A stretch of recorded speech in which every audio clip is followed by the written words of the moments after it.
Good afternoon, Year 2. I hope you've all had a lovely weekend. The book that I have for you this afternoon is called The Koala Who Could, and it's by Rachel Bright, who's the same author as The Way Home for Wolf that we've been looking at in class.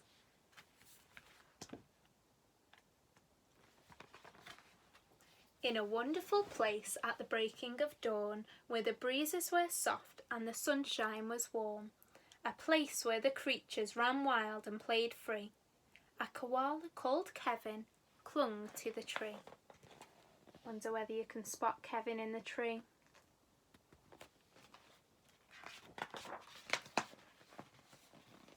A nicer grey fellow you never would see, as soft as a soft thing from ear tufts to feet.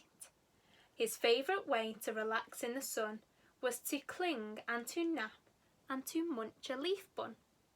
He was terribly good at all these three things.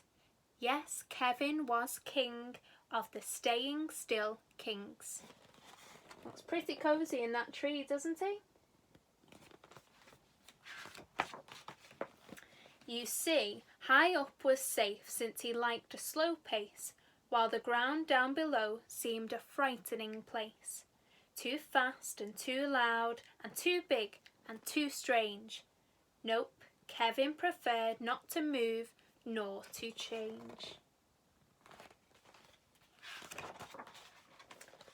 So he clung to his tree as he knew how to do, and was never too keen to try anything new. So when Wombat stopped by and shouted one day, "Hey Kevin, why don't you come down here to play?" I think, he replied, I should stay on my plant. I'm busy right now. No, I'm sorry, I can't. Why do you think he doesn't want to go down and play with all the other animals? Why not? Cried the Roos, who liked the idea. Yes, why? Called the Dingoes. You've got nothing to fear. But Kevin, who wasn't the do things quick sort, said, I've clinging to do, but thanks for the thought.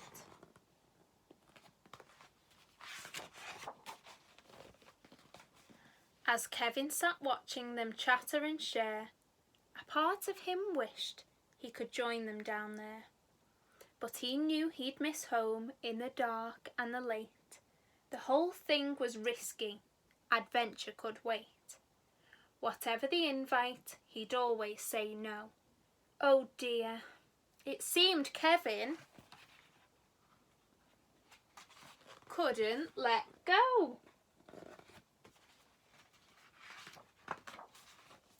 So his life was the same no matter the day. The weeks came and went and the months rolled away.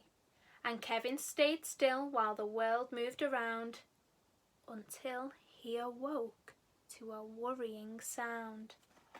What do you think that sound might be? Tap, tap, the sound went. Well, this was a blow. Tappity tap, tap, tap, tap, tap. Oh no. It's a woodpecker pecking at the tree. Uncling, the crowd called that had gathered below. Leap and we'll catch you. Just let yourself go. But Kevin was scared. Let go? No, I shan't. I won't, clung on Kevin. Oh dear, I just can't. Whoomph. Down came the tree with a cracking and pinging, crash and a wallop, with Kevin still clinging.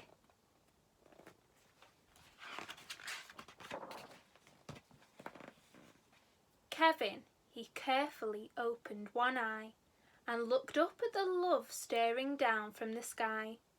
Then one claw by one claw, he slowly unclung. He felt springy and light and happy and young.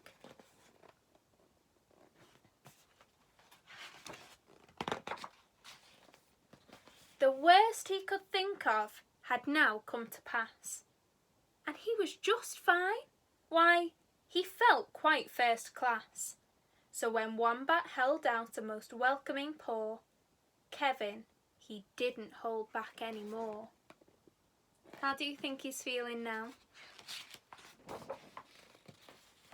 When Dingo asked, "Now will you come out to play?" the crowd all joined in with a "What do you say?" And even though this wasn't part of his plan, Kevin replied, "Yes, I think that I can." And Kevin from then on was always can do. Because life can be great when you try something new. You can see Kevin there. He's very happy with all of his friends now, isn't he? I want you to have a think of something that you're a little bit too scared to do, or that you might be a little bit nervous about doing. How do you think you might feel when you might do that instead of being too scared? I hope you've enjoyed our story this afternoon, and I'll see you all again soon.